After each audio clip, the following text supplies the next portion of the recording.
Hello students, good morning. चलो આપણે monetary પોલિસીના જે ટૂલ્સ આવે ને એ જોતા હતા, બરાબર. ક્વોન્ટિટેટિવ જે ટૂલ્સ છે એની અંદર આપણે bank rate, open market operation, બરાબર, ટ્રેઝરી બિલ, ગવર્મેન્ટ બોન્ડ, બધું જ આપણે જોઈએ. હવે આજે આપણે જોવાના છે કેશ રિઝર્વ રેશિયો, બરાબર, SLR. નેક્સ્ટ ચેપ્ટરની અંદર છે ને આ બધી વસ્તુ બહુ ડિટેલમાં છે, પણ અત્યારે આપણે ફટાફટ જોઈએ છીએ કેમ કે જો આગળના બીજા ટોપિક પણ આપણે લેવાના છે, ફિસ્કલ પોલિસી ને બધું. તો કેશ રિઝર્વ રેશિયો એટલે કે CRR. A CRR is that part of the time and demand deposits mobilized by commercial banks on which its certain percentage, about 3% to 4%, is to be deposited with the RBI. આનું છે ને આખો example હું તમને સમજાવી દેવા, CRRનું, SLRનું, બરાબર છે. CRR એટલે છે ને કેશ રિઝર્વ રેશિયો. હવે આપણે છે ને જે પણ પૈસા બેંકની અંદર જમા કરાવીએ છીએ ને, બરાબર છે, બેંકની અંદર જે પણ પૈસા આપણે ડિપોઝિટ કરાવીએ છીએ એમાંથી 3 થી 4% જે છે ને આપણા અકાઉન્ટમાંથી પણ એ ક્યાં જાય છે? કોમર્શિયલ બેંકમાં આપણે શું કરીએ છીએ કે પૈસા જે છે આપણે ડિપોઝિટ કરાવીએ છીએ. ઓકે, તો એઝ અ CRR એ RBIમાં જાય છે. ઓકે, એટલે અહીંયા કેવું છે કે માની લો કે મેં 1000 રૂપિયા કોમર્શિયલ બેંકની અંદર ડિપોઝિટ કર્યા ને, બરાબર છે, તો આની અંદરથી 3 થી 4% જેટલું જે છે, બરાબર, એ ક્યાં જશે? તો આપણે કોમર્શિયલ બેંકની અંદર અહીંયા મતલબ જે ડિપોઝિટ જે કરાવેલા છે, બરાબર, તો એમાં અહીંયા RBI છે ને ત્યાં આવી જશે. ઓકે, આપણા બધાના અકાઉન્ટમાંથી એ જાય. તો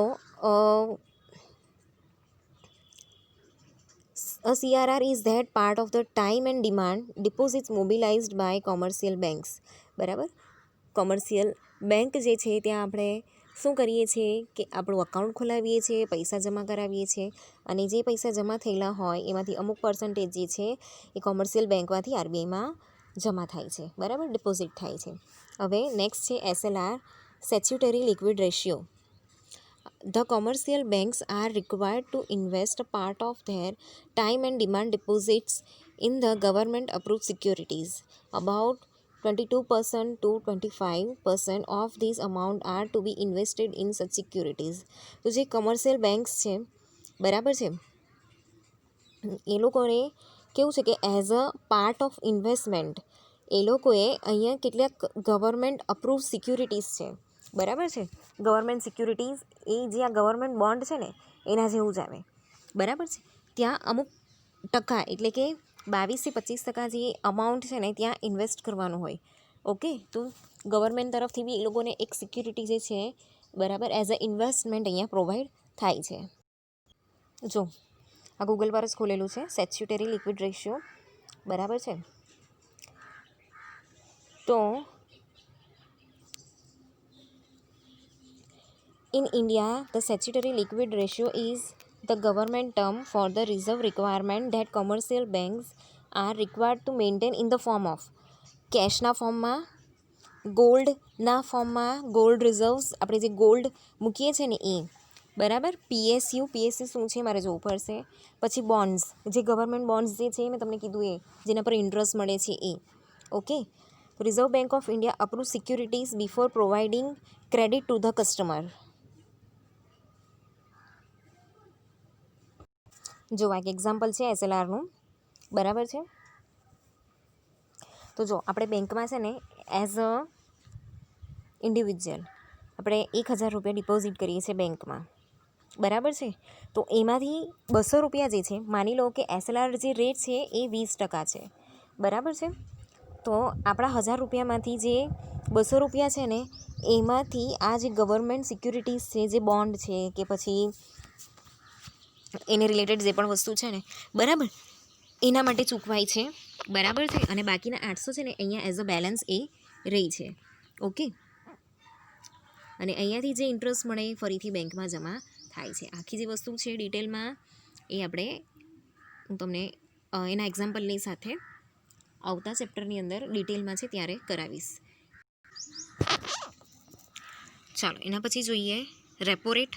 repo rate is the rate at which the commercial bank can improve their short-term liquidity through offering the gilt edge security to the RBI for cash resources. Presently, it hovers around 8%. તો repo rate એટલે શું કે જ્યારે commercial bank મેં તમને કીધેલું કે commercial bank હોય એમાં આપણે પૈસા ડિપોઝિટ કરાવીએ છીએ બરાબર. હવે માની લો કે એની અંદર 5,000 અકાઉન્ટ કે 6,000 અકાઉન્ટ બી હોય બરાબર છે. તો ત્યારે કેવું હોય કે એ લોકો લોન આપે, આપણા પૈસે જે આપણે ડિપોઝિટ કરાવીએ ને એની અંદરથી લોન આપે, એ ઇન્ટરેસ્ટ પર ફરતા હોય બરાબર છે ને. ત્યાંથી જે ઇન્ટરેસ્ટ આવતો હોય એમાંથી અમુક ટકા જે છે બેંક પાસે જતો હોય ને અમુક ટકા જે છે આપણા અકાઉન્ટમાં જમા થતો હોય. તો આપણા અકાઉન્ટમાં બી એવું હોય કે એની અંદર ચોક્કસ અમાઉન્ટ હોવું જોઈએ બરાબર, ચોક્કસ બેલેન્સ હોવું જોઈએ. તો એ પ્રમાણેનો આપણને અહીંયા ઇન્ટરેસ્ટ મળે છે, અધરવાઇઝ નહીં પણ મળે. ઓકે, તો શોર્ટ ટર્મ માટે અહીંયા જે આરબીઆઈ પાસે જે કોમર્શિયલ બેંક છે એ પૈસા લે છે બરાબર છે અમુક ઇન્ટરેસ્ટ પર. તો એ ઇન્ટરેસ્ટ રેટ કેટલો છે? અરાઉન્ડ 8% જેવો હોય છે બરાબર છે. એવી રીતે જે રિવર્સ રેપો રેટ છે બરાબર છે, જે આરબીઆઈ છે બરાબર છે, એ જે કોમર્શિયલ બેંક છે એની પાસે અહીંયા પૈસા જે છે એ લેન્ડ કરે છે અને પૈસાની લિક્વિડિટી છે ને એને એડજસ્ટ કરે છે બરાબર. જે રેપો રેટ છે ને એનાથી બી એ પૈસાની જે લિક્વિડિટી છે, મનીની જે લિક્વિડિટી છે બરાબર, એ એડજસ્ટ કરે છે. The reverse repo rate is the rate at which commercial bank can lend its liquid cash resources to the RBI against the gilt edge security offered by the RBI as collateral security. Reserve repo rate procedure is the opposite of repo mechanism. અહીંયા છે ને repo rate કરતાં અહીંયા ઊંધું છે બરાબર છે. તો જે કોમર્શિયલ બેંક છે ને એ અહીંયા શું છે કે આરબીઆઈને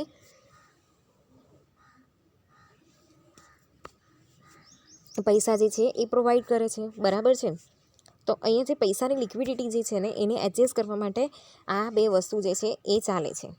ઓકે, તો અહીંયા the reverse repo rate tend to be little lower the opposite of repo mechanism. The reverse repo rate tend to be little lower, about 0.5% to 1%.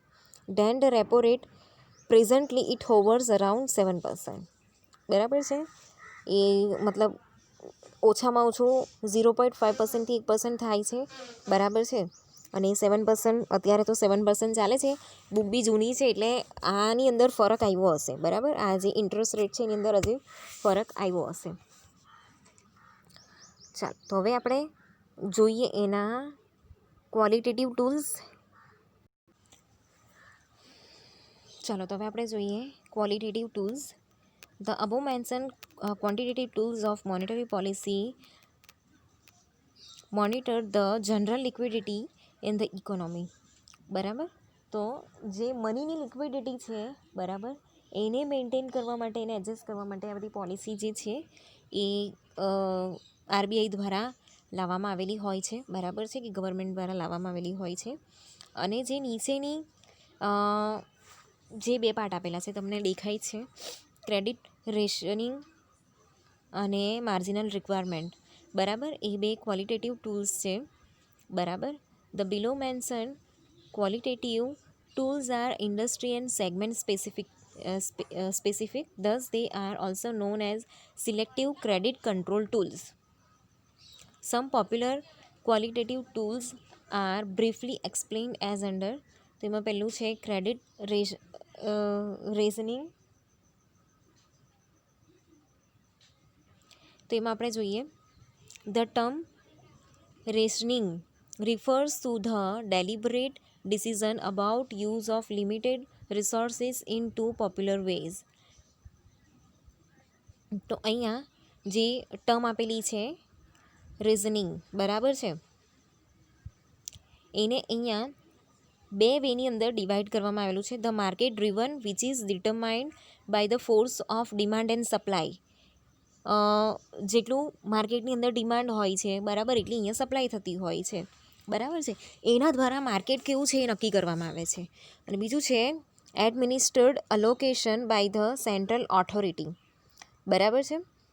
તો તો અહીંયા માર્કેટ કેવી રીતે નક્કી થાય છે કે ભાઈ જે એડમિનિસ્ટ્રેટર લોકેશન થયેલું હોય, બરાબર, માર્કેટ જેના પર ચાલતું હોય તો ત્યાં પણ એવી ઓથોરિટીઝ કે પછી એને સાચવવાવાળા લોકો હોય, તો એ લોકો દ્વારા કે પછી જે સેન્ટ્રલ ઓથોરિટી છે, બરાબર છે, એમાં બી ગવર્મેન્ટનો પાર્ટ હોય જ, તો એના દ્વારા અહીંયા બધી વસ્તુ જે છે અલોકેટ કરવામાં આવે છે, એવી રીતે કંટ્રોલ થતું હોય.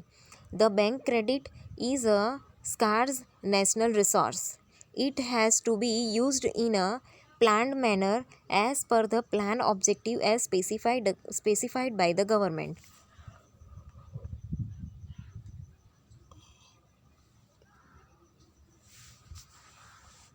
તો અહીંયા કીધું છે the bank credit is a scarce national resources, બરાબર છે. તો જે ક્રેડિટ મેં તમને કીધેલું કે 3 પ્રકારના અકાઉન્ટ આવે, સેવિંગ, ક્રેડિટ અને કરંટ, બરાબર છે. તો જે ક્રેડિટ છે એ સ્કાર નેશનલ રિસોર્સિસ તરીકે ઓળખાય છે, બરાબર છે. It has to be used in a plan manner. એને પ્લાનિંગ કરીને અહીંયા કેવું છે કે માર્કેટની અંદર ગોઠવવા પડે છે. તો as per the plan objectives as specified by the government. તો ગવર્મેન્ટે એના જે ઓબ્જેક્ટિવ્સ છે, પ્લાન ઓબ્જેક્ટિવ્સ એ ઓલરેડી આપી દીધા છે. Okay. The Reserve Bank is a central authority which regulates and controls the release of bank credit for achieving the specific objectives of the government.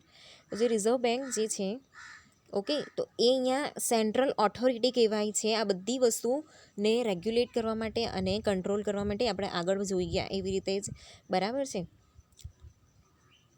એના પછી છે margin requirement. The term margin requirement refers to the proportion of the value of the asset which is offered as security against the bank credit. જે આપણે bank credit આવે, બરાબર છે, તો as a security bank ક્રેડિટના અગેન્સ્ટમાં as a security આપણને અહીંયા ઓફર્ડ કરવામાં આવે છે, બરાબર છે.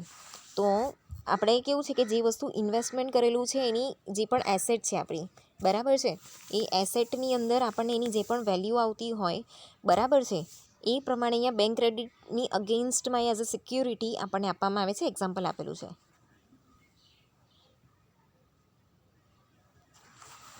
If ₹100 gold is offered as a collateral security and if 10% margin is prescribed by the central bank, then only 90 will be bank lending against the 100 gold security. તો હવે if ₹100 gold is offered as a collateration security, બરાબર છે. જો 100 રૂપિયા જે છે, બરાબર, તો જે ગોલ્ડ મૂક્યા છે આપણે, બરાબર, એની સામે કેવું હોય કે 100 રૂપિયા અને કોલાટરલ સિક્યુરિટી તરીકે આપણને પ્રોવાઈડ કરવામાં આવે. તો એનું 10% જે છે એ માર્જિન ઇન્ટરેસ્ટ ચાલતો હોય, બરાબર છે, એઝ પર સેન્ટ્રલ બેંક એનું ગાઈડલાઇન આપેલી જ હોય, બરાબર છે. તો અહીંયા only ₹90 will be bank landing against 100 gold security, બરાબર છે. તો અહીંયા કેવું હતું કે અમાઉન્ટ 100 રૂપિયાનું છે, પણ અહીંયા 10% જે છે એ માર્જિન ઇન્ટરેસ્ટ છે, બરાબર છે. તો એમાંથી 10 રૂપિયા નીકળી જશે અને 90 રૂપિયા જે છે એ જ અહીંયા લેન્ડ જે છે એ થઈ શકે. Okay, the margin is prescribed by the central bank. It differs from the commodity to commodity as per their valuation. તો આ જે માર્જિન છે એ સેન્ટ્રલ બેંક દ્વારા જ અહીંયા પ્રિસ્ક્રાઇબ કરવામાં આવે છે, બરાબર. એની અંદર બી ચેન્જીસ આવતા હશે સમય દર સમય, બરાબર છે, પણ એ સેન્ટ્રલ બેંક દ્વારા એની આખી ગાઈડલાઇન પ્રોવાઈડ કરવામાં આવતી હશે, બરાબર છે. ચાલો, એના પછી આપણે જોઈએ ફિસ્કલ પોલિસી. તો ફિસ્કલ પોલિસી એટલે શું? Meaning of fiscal policy. તો fiscal policy is a policy about the fund raising through taxation and public borrowing, બરાબર. હવે પબ્લિક બોરોઈંગ જે છે આપણે ઓલરેડી જોઈ ગયા છે, બરાબર. કયું ટ્રેઝરી બિલ જે છે, government bond, corporate shares, debenture, એ બધી વસ્તુ, બરાબર છે. તો જે ફિસ્કલ પોલિસી છે એ કાઇન્ડ ઓફ પોલિસી છે કે જ્યારે ગવર્મેન્ટે ફંડ રેઇઝ કરવો હોય તો એ શાનાથી કરશે? તો ટેક્સેશન સિસ્ટમથી, બરાબર. આપણે લોકો બધા ટેક્સ ભરીએ છીએ, ઘરવેરો ભરીએ છીએ, લાઇટ બિલ ભરીએ છીએ, રસ્તાનું બિલ ભરીએ છીએ, બરાબર છે. જ્યારે આપણે વ્હીકલ લઈએ ને ત્યારે જ રોડ ટેક્સ આપણે ચૂકવી દઈએ છીએ, બરાબર છે. હેલ્મેટ નહીં પહેરીએ તો આપણને દંડ ભરવો પડે છે, બરાબર છે. નંબર પ્લેટ બરાબર નહીં હોય તો આપણે દંડ ભરવો પડે છે, લાઇસન્સ નહીં હોય તો પણ આપણે દંડ ભરવો પડે છે.